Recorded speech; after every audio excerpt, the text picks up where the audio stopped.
ఈరోజు మనం ఒక అత్యంత శక్తివంతమైన పవిత్రమైన పండుగ గురించి తెలుసుకోబోతున్నాం. అదే సుబ్రహ్మణ్య షష్ఠి. మార్గశిర మాసంలో వచ్చే ఈ అపూర్వ ఘట్టం కేవలం ఒక పండుగ మాత్రమే కాదు, మన జీవితాలకు శుభం, శక్తి, రక్షణ ప్రసాదించే ఒక అద్భుతమైన అవకాశం. అయితే సుబ్రహ్మణ్య షష్ఠిని ఎందుకు జరుపుకోవాలి, దీని వెనుక ఉన్న కథ ఏంటి ఇప్పుడు తెలుసుకుందాం. పురాణాల ప్రకారం కుమారస్వామి అవతరించి ముల్లోకాలను బాధిస్తున్న తారకాసురుడిని సంహరించిన రోజు ఇదే. అధర్మంపై ధర్మం గెలిచిన రోజుగా ఈ పండుగను జరుపుకుంటారు. సంతానం కోరేవారు, శత్రువులపై విజయం సాధించాలని కోరుకునేవారు ఈ రోజున స్వామివారిని ప్రత్యేకంగా ఆరాధిస్తారు. ఇక ఈ ఏడాది సుబ్రహ్మణ్య షష్ఠి నవంబర్ 26న జరుపుకుంటున్నాం.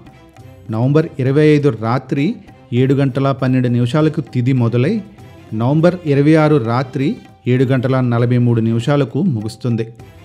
సూర్యోదయ తిథి ప్రకారం పండుగ నవంబర్ 26న జరుపుకోవాలి. సంతానం కోరుకునే దంపతులు ఈ రోజున పూజ చేస్తే అత్యంత పుణ్యఫలం లభిస్తుందని పురాణాలు చెబుతున్నాయి. సుబ్రహ్మణ్య స్వామిని భక్తిపూర్వకంగా ఆరాధిస్తే సకల శుభాలు లభించి కోరిన కోరికలు నెరవేరుతాయని భక్తుల విశ్వాసం. పంచమి నాడు ఉపవాసం ఉండి షష్ఠి నాడు సుబ్రహ్మణ్యేశ్వరుని ఆరాధిస్తే నాగదోషాలు తొలగిపోతాయి, జ్ఞానం, బుద్ధి వృద్ధి చెందుతుంది. కుజదోషం ఉన్నవారికి మంచి ఫలితాలు లభిస్తాయి. పూజ అనంతరం పంచామృతం, పాయసం, వడపప్పు, చలిమిడి వంటి నైవేద్యాలను సమర్పించడం శ్రేయస్కరం. స్వామివారి ఆలయానికి వెళ్ళి పూలు, పడగలు సమర్పిస్తే ధైర్యం మరింత పెరుగుతాయి. ఇక సర్పదోషం ఉన్నవారు ఈ రోజు తప్పనిసరిగా స్వామివారికి పాలాభిషేకం చేసి అష్టనాగ పూజ చేస్తారు. ఇది రాహుకేతు ప్రభావాలను తగ్గిస్తుందని నమ్మకం.